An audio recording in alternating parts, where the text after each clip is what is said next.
Hello everyone. फिर चालू करते हैं हम अपना सेकंड टॉपिक स्टैटिस्टिक्स के अंदर। ठीक है, जिसको हम बोलेंगे अपना, क्या बोलेंगे, मेजर्स ऑफ सेंट्रल टेंडेंसी, जिसका बस एक ही चीज़ मैंने पिछले लेक्चर में डिस्कस किया था। ठीक है, मैंने बताया था मीन। ठीक है, मैंने पिछले लेक्चर में क्या बताया था, मीन बताया था। होप जिन्होंने देखा उनको पता होगा। मीन का भी सब मीन नहीं बताया, बस एरिथमेटिक मीन ही बताया। ठीक है, जस्ट अरिथमेटिक मीन। ये क्या होता है, मैथमेटिकल एवरेज होता है जो मीन होता है। ठीक है, दूसरा होता है जियोमेट्रिक मीन, तीसरा होता है हार्मोनिक मीन। ठीक है, arithmetic mean between two numbers A and B is nothing but A plus B by two, that is the average. ठीक है, तो अभी अगर किसी से पूछा जाए कि जियोमेट्रिक मीन क्या होता है, तो geometric mean between two quantities, okay, is such that if B is the geometric mean between A and C, B square will be equal to AC. Okay, how is it done? A by B, A by B equals to, you can write B by C. Okay, or C, B by A equals to C by B. So this is the geometric mean. Okay, and here common ratio is same in geometric mean and common difference is same over here. So this is nothing but the arithmetic mean, a plus b by 2. And what is the geometric mean? Square root of AC. That is the geometric mean between two quantities A and C. Okay, so this will be covered in the sequence and series chapter properly. Okay, and harmonic mean also similarly is applied in the sequence and series. सो ऐसे ही harmonic mean भी आप compute कर सकते हो। आपको अगर harmonic series, geometric series और arithmetic series का प्रॉपर्टीज बताओ। एक जगह पे कॉमन डिफरेंस इक्वल होता है, ठीक है, एक जगह पे कॉमन डिफरेंस इक्वल होता है, ओके, एक जगह पे कॉमन रेशियो इक्वल होता है, और हार्मोनिक सीरीज तो कुछ और ही है। ओके, इधर पे वन बाई ए ऐसे करके चलता है, one by B, one by C. ठीक है, इधर पे इधर पे भी कुछ सिमिलर ऐसा कॉन्सेप्ट था कि two by B equals to one by A plus one by C. ठीक है, अगर A one by B is the harmonic mean between this, so what must be the value of B. ठीक है, और एक चीज़ हमको याद रखना चाहिए कि arithmetic mean is greater than equals to geometric mean greater than equals to harmonic mean. इससे हमारा बहुत सारा सवाल सॉल्व हो जाएंगे in sequence series, and also बहुत सारे तो नहीं तो कम से कम कुछ सवाल पक्का सॉल्व होंगे। ठीक है, और इधर से आप बी का वैल्यू कंप्यूट करोगे तो कुछ ऐसा आएगा। पहले सॉल्व कर लेते इसको। ऊपर आ जाएगा ए प्लस सी, सी प्लस ए को ए प्लस सी लिख दिया। ठीक है, नीचे आ गया ए सी, और बी, बी क्या हो जाएगा, इधर टू बाई बी। तो बी जो आएगा, B is nothing but equals to, देख लेते हैं, अगर क्रॉस मल्टीप्लाई करें तो A C by two into A plus C, ये हो जाएगा ना harmonic mean between two numbers. तो अभी हम स्टैटिस्टिक्स बोल रहे हैं इसलिए हम इसके अंदर ज़्यादा नहीं जा रहे हैं। ये हो गया मैथमेटिकल एवरेज, जो मीन होता है। जो मीन होता है वो क्या होता है, मैथमेटिकल एवरेज। और जो पोजिशनल एवरेज है, जो हमको क्या बोलते हैं, average about a position, average about the value. ठीक है, अगर वैल्यू वैल्यू का कुछ होता है ना, बेसिकली वैल्यूज दोनों जगह पे लगता है, लेकिन अगर मैथमेटिकल होगा कि डेटा के ऊपर सीधा कुछ कंप्यूटेशन कर रहे हो आप, ठीक है, direct computation of data, averaging the data mathematically, that is mathematical average. वो हो सकता है आप एडिशन सब्ट्रैक्शन के फॉर्म में करो, हो सकता है स्क्वायर रूट या फिर क्या बोलते हैं मल्टीप्लिकेशन के फॉर्म में करो, हो सकता है आप वन बाई रेसिप्रोकल ऐसे ही हार्मोनिक सीरीज में करो। ठीक है, तो इधर पे देखोगे लिखा हुआ है कि an average value of a central value, average value और a central value of a distribution is the value of the variable which is representative. तो एवरेज वैल्यू जो है, मीन जो इसको कहला रहा है, या सेंट्रल वैल्यू भी बोल सकते हो, ये क्या होता है, आपका एक ऐसा वैल्यू होता है जो पूरा डिस्ट्रीब्यूशन को ए लीडर जैसा मान सकते हो आप।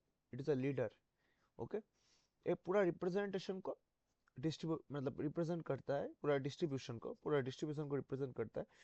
इसको हम रिप्रेजेंटेटिव वैल्यू भी बोलते हैं। और इन सबको क्या बोल सकते हैं, मेजर्स ऑफ सेंट्रल टेंडेंसी। ठीक है, हर एक वैल्यू का ऐसा नहीं कि मीन ही होना है, मीन मीडियन मोड तीनों ही, मतलब या तो मैथमेटिकल एवरेज। अब देखो, अब 5 मेजर्स इसमें बता रहे हैं। मैथमेटिकल एवरेज के अंदर 3 हो गया, AM GM HM। ठीक है, अरिथमेटिक मीन, ज्योमेट्रिक और हार्मोनिक। और पोजिशनल एवरेज के अंदर क्या आ गया, मीडियन और मोड। तो अभी हम क्या करेंगे इस लेक्चर में, हम क्योंकि ये थोड़ा इंट्रोड्यूस करने में थोड़ा टाइम लग गया, इसलिए हम प्रॉपर्टीज जो है ना, ये मीडियन और मोड लास्ट लेक्चर में कवर करूंगा।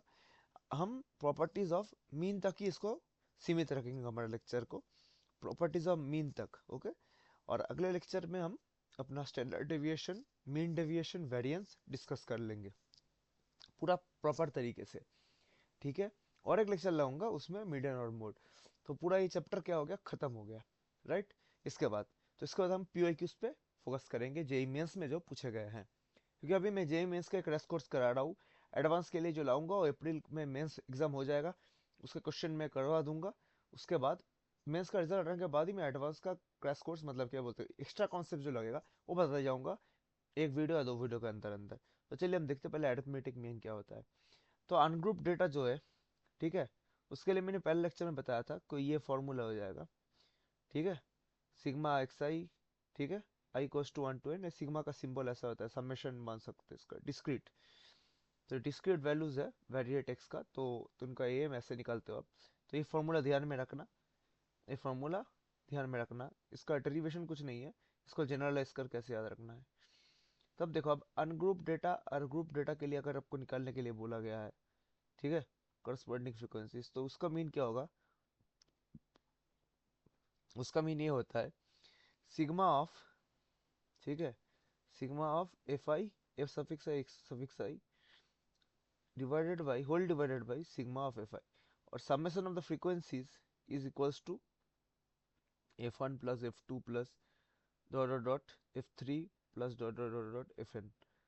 ठीक है, ये क्या होता है, ये इस कैपिटल एन होता है, मतलब कि आपका जो कैपिटल एन इधर पे है, वो एन क्या होता है कि टोटल अमाउंट, कितना डेटा टोटल है, तो इसमें जो फ्रीक्वेंसीज का सम होगा वही आपका कैपिटल एन के बराबर होगा। बस ये फॉर्मूला आपको याद रखना है, और दिक्कत का कोई बात नहीं है। ठीक है, summation of the frequency is equal to the total, क्या बोल सकते हो, टोटल सैंपल साइज, ऐसा मान सकते हो, टोटल सैंपल साइज।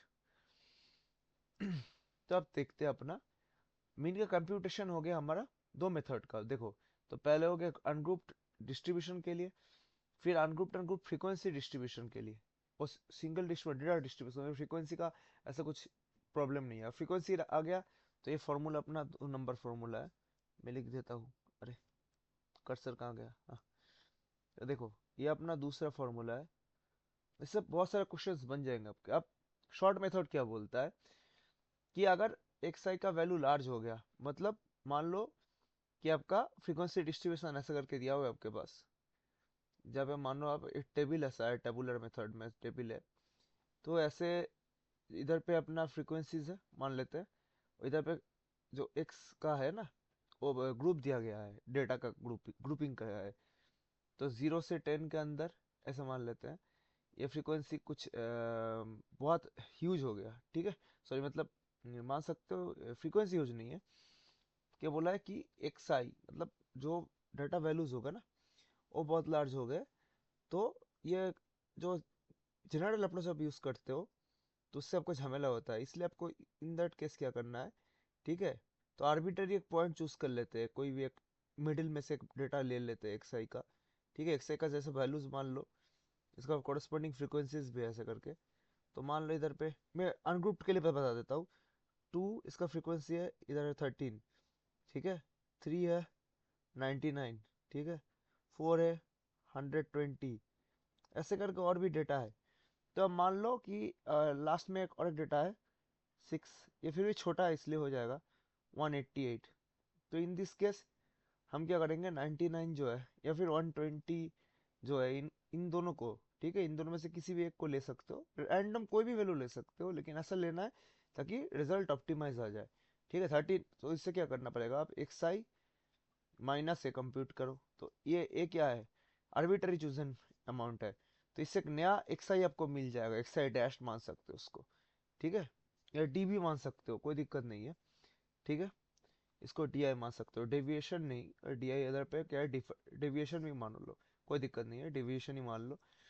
डिफरेंस जो होता है ना, मतलब ए से डिविएट कर रहा है ये वैल्यूज, तो सबसे ए सब्ट्रैक्ट कर लेना, तो इधर पे 99 अगर ले तो इधर जीरो आएगा, तो 120 माइनस 99 कितना हो जाएगा, इधर पे 21 हो जाएगा, तो 188 माइनस 99 ऐसे करके तो वैल्यूज क्या हो जाएंगी, रिड्यूस्ड हो जाएंगी। तो इसलिए कंप्यूटेशन को सिंप्लीफाई करने के लिए इधर पे ये फॉर्मूला आ जाता है आपका, ठीक है, इसको इसको याद रख लेना, ठीक है, सॉरी, इसको याद रख लेना, ये मैं इसको लेबल दे रहा हूँ, ये अपना तीसरा फॉर्मूला है, ठीक है, कि X bar equals to A plus sigma of F I D I by capital N क्या है, सिग्मा एफ है, एफ आई डी आई होगा, एक्स आई को डी आई से रिप्लेस करना है और ए को ऐड करना है, क्योंकि एज्यूम मीन हमने उसको मान लिया था। अब स्टेप डिविएशन मेथड में चलते हैं, तो स्टेप डिविएशन में क्या होता है, तो अब देखो कि अगर शॉर्ट मेथड जो हो गया ना, जो पिछले वाला मेथड है, जब उससे हम एम फाइंड करेंगे अरिथमेटिक मीन, तो हर एक डिवीजन अगर एक कॉमन नंबर से डिविजिबल है, मतलब जीसीडी, जीसीडी ऑफ हर एक डेविएशन जो है ना, तो हाँ deviation GCD of D I, D one D two ऐसे करके डी एन, ये अगर divisible, this is equal to H, ठीक है, मतलब एक कॉमन नंबर इससे डिविजिबल है, तब क्या करेंगे, एक नया चीज बना लेंगे, इसको और छोटा कर देंगे, तो उस समय लिख लेंगे यू आई, ठीक है, इक्वल्स टू क्या, जो डी आई है, डी आई बाई एच। तो इधर पे कुछ नहीं करने का, बस सिंपल मैथमेटिक्स लगा दो कि X bar equals to A plus, A तक कुछ इफेक्ट नहीं पड़ेगा, sigma F I U I by N, ठीक है, अब ए से डिवाइड किया हर एक को, इसलिए जब ये टोटल कंप्यूट करोगे इसको इससे मल्टीप्लाई कर देना है, ये हो गया अपना स्टेप डेविएशन। लेकिन 3 4 को उतना यूज में नहीं आता, बाकी प्रॉपर्टीज और ये यूज में आता है। वेटेड मीन मैंने पहले बता दिया था कि वेटेड एवरेज जैसा कुछ कंसेप्ट है, sigma of W I X I whole divided by sigma of W I, ये हो गया वेटेड मीन। अब मैंने जो वेटेड मीन है उसको एक्सटेंशन बताया था कंबाइंड मीन है, ठीक है, जिधर पे आप क्या करते हो, वेट्स को रिप्लेस करते हैं, आप वेट्स कुछ भी हो सकता है, देखो इधर पे पिछले स्लाइड में आपका लिखा हुआ था कि वेट्स कैन बी एनीथिंग, ठीक है, मतलब हो सकता है, ठीक है, कोई आप रैंडम खुद से दे सकते हो, क्वेश्चन में कुछ और बोल सकता है, लेकिन कंबाइंड मीन जब होगा ना, कंबाइंड मीन जब होगा, ये वेटेड मीन नहीं होगा। तो ये कंपोजिट ग्रुप जो है, ठीक है, कंपोजिट ग्रुप रहेगा, ऐसे गर्ल्स और बॉयज का ग्रुप था क्लास में, अलग अलग बॉयज 35 गर्ल्स था, 15 बॉयज था, एक का मीन दिया हुआ दूसरा पता नहीं था, तो in that case you can apply this formula, right. तो अगर दो से भी ज्यादा हुआ तो आप एक्सटेंड कर लो उसको, N three X three plus dot dot X three bar plus dot dot dot, ठीक है। और एन वन एन टू क्या होता है, size of the data set होता है, या फिर ग्रुप साइज बोल सकते हो, sample number, total number of sample present in the specific group, ये बोल सकते हैं, ठीक है, नंबर ऑफ डेटा, ये भी बोल सकते हैं, नंबर ऑफ डेटा नहीं बोलते एक्चुअली, डेटा सैंपल्स होता है डेटा का, ठीक है, या फिर टोटल नंबर ऑफ वैल्यूज बोल सकते हो इन अ स्पेसिफिक ग्रुप। तो आप प्रॉपर्टीज ऑफ अरिथमेटिक मीन, तो इनमें से देख लेते हैं कि sum of deviation of variate from arithmetic mean is always zero. अगर हम ऐसे लिखते हैं तो ये दोनों ही जीरो हो जाता है, क्या कि X I minus X bar का समेशन जीरो होगा, और sigma F I X I minus X bar ये हमेशा जीरो होगा, ठीक है, और sum of square of deviations of variate from their M is minimum. तो अब जो स्क्वायर का बात करते हैं, X I minus X bar का स्क्वायर कर दिया, ये मिनिमम होता है, ठीक है। पहले तो सभी ये चार प्रॉपर्टीज बहुत ही ज्यादा इंपॉर्टेंट है, कि अगर एक्स आई प्लस लैम्डा कांस्टेंट वैल्यू है, ठीक है, ए भी कांस्टेंट है, तब क्या होगा, तब ये अगर एम लिखता है, इसका मीन अरिथमेटिक मीन लेते हैं बेसिकली, तो ये कांस्टेंट को इफेक्ट नहीं करेगा, constant as it is add हो जाएगा। अगर मल्टीप्लाई कोई कांस्टेंट है तो कांस्टेंट अनअफेक्टेड, लेकिन एक्स बार ही रहेगा। अगर इस केस में एक्स प्लस बी फॉर्मेट में है तो एक्स बार हो जाएगा प्लस बी, ठीक है, दोनों का कॉम्बिनेशन, इन दोनों का कॉम्बाइंड फॉर्म 3 है।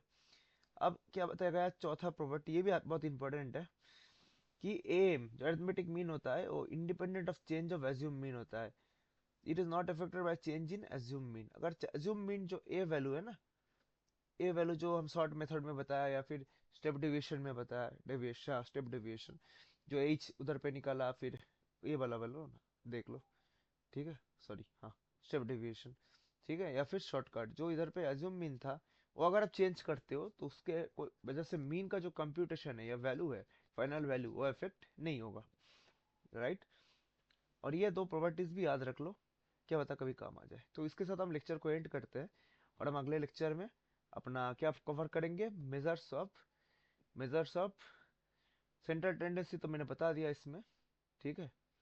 अगले लेक्चर में कवर करेंगे मेजर्स ऑफ डिस्पर्सन, ठीक है, ठीक है, और एक लेक्चर लूंगा उसमें बाकी कवर करा दूंगा, फिर पीवाई क्यूज।